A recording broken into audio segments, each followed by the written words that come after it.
নমস্কার, আমি জ্যোতিষ সিপি গণার। আজকে আলোচনা করব সন্তান লাভের টিপস। এবার দীর্ঘদিন ধরে আপনারা ডাক্তার দেখাচ্ছেন, ডাক্তার বলেছে সন্তান আসবে কিন্তু সন্তানটা আসছে না, বা অলরেডি আপনাদের বিয়ে হয়ে গেছে। এবার আপনি ছক বিচার করেছেন, জটক বিচার করেছেন কি করেননি আমি জানি না, বা আপনার কোন গ্রহটা খারাপ, সত্যি কি আপনি বৃহস্পতি খারাপ, নাকি আপনার শুক্র খারাপ, নাকি আপনার চাঁদ খারাপ, নাকি আপনার মঙ্গল খারাপ। এই বাচ্চা আসছে না মানে সন্তান এসে নষ্ট হচ্ছে, নাকি এখন পর্যন্ত কোনো রকম সন্তান হওয়ার সিমটমই তৈরি হয়নি। এগুলো নানা রকম প্রশ্ন থাকে। তা অত কিছু ডিটেল তো যখন বিচার করবো তখন আপনার সঙ্গে আলোচনা করবো।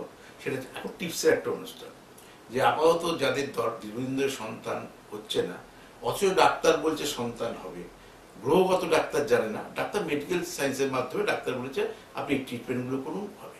কিন্তু ট্রিটমেন্টগুলো করেছেন, তারপরও আপনার এখন পর্যন্ত আসেনি। আপনি এই কাজটা আপাতত ঘরে বসে কিছুদিন করে দেখতে পারেন।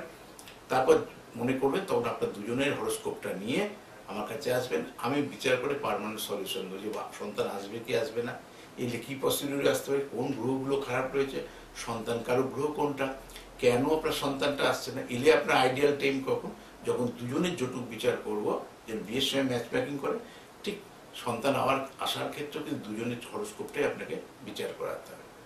তাই এই টিপসের কাজটা করুন, আশা করি আপনার, কারণ আমি সন্তান প্রাপ্তির লাভ নিয়ে অনেক টিপসের অনুষ্ঠান করা আছে। আজকে একটা নতুন অনুষ্ঠান। প্রথমত, স্বামী স্ত্রীর মধ্যে একজন সিদ্ধান্ত নেবেন, আমাদের আশেপাশে গাব গাছ আছে, গাব গাছে কি করবে, যেদিন আপনার জন্মতিথি,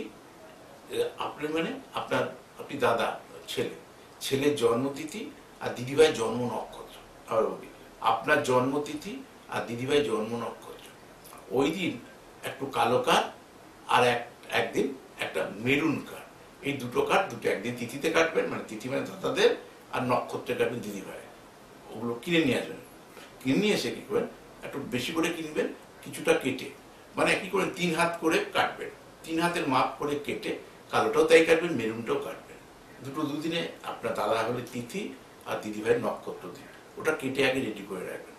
তারপর যে যাচ্ছে, চেষ্টা করেন গিন্নিকে না যেতে দেওয়া, নিজে যাওয়াটাই বুদ্ধিমানের কাজ। আপনি যদি দাদা হন, তাহলে আপনার তিথি অনুসারে আপনি ওই দুটোকে নিয়ে যান, ওই দুটো সুতো, কালারের সুতো, একটা কালো একটা মেরু, নিয়ে গিয়ে আপনি আপনার নামটার, বিয়ে যখন হয়েছে আপনার গোত্রই সব হবে, আপনি আপনার আর আপনার গিন্নির নাম গোত্র বলে ওটাকে 9 পেঁচে গিট্টু দিয়ে আসুন, 9 প্যাচে।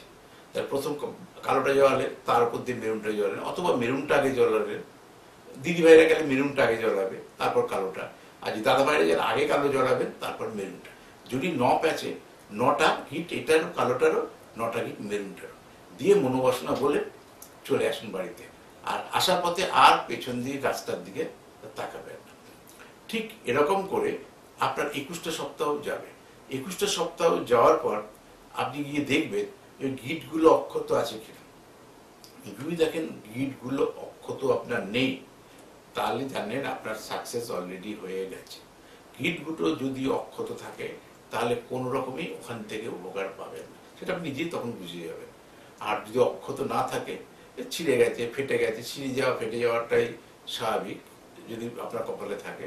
যদি হয় খুবই ভালো, তাহলে আপনারটা আপনি বুঝতেই পারবেন।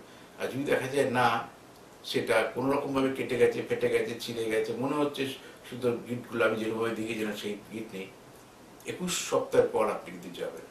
আশা করি আপনার মনোবাসনা পূর্ণ হবে। তারপর পার্মানেন্ট সলিউশনের জন্য আমার কাছে আসুন। এছাড়াও রুদ্রাক্ষ অনেক কিছু বলা আছে, সেটা আজকে রিপিট করছি না।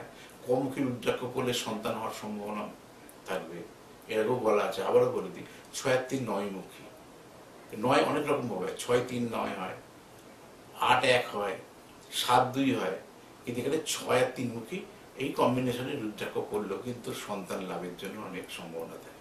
কিন্তু আপনার ছক যতক্ষণ বিচার না করবো, তখন রুদ্রাক্ষগুলোর সঙ্গে অ্যাড করা যাবে না। আপাতত যে টিপসগুলো বললাম সেই টিপসটাই করুন।